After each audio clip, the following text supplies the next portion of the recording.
Galunggong recipe naman ang babanatan ko for today's vlog mga ka-home foodie. So nilagyan ko lang yung galunggong na maraming asin, maraming luya at lalagyan ko na ngayon ng suka. Yes! Tapos mga ka-home foodie, ayan na. Isasalang ko na ngayon sa kalan. Pakukuluin ko lang yan mga ka-home foodie. Nung kumulo-kulo na mga ka-home foodie, lalagyan ko na yan ng isang basong tubig. Yes!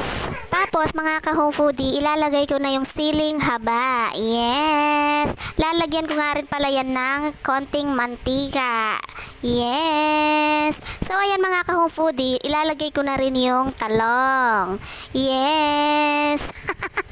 Para naman kahit papano, may gulay naman yung aking niluluto for today's ulam guys. Tapos tinakpan ko lang din. Pakukuluin ko yan ng bonggang-bongga. Look at that. Oh!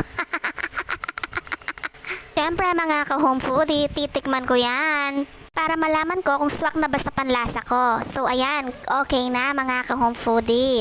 So ayan mga ka-home foodie, luto na yung aking paksiw na galunggong.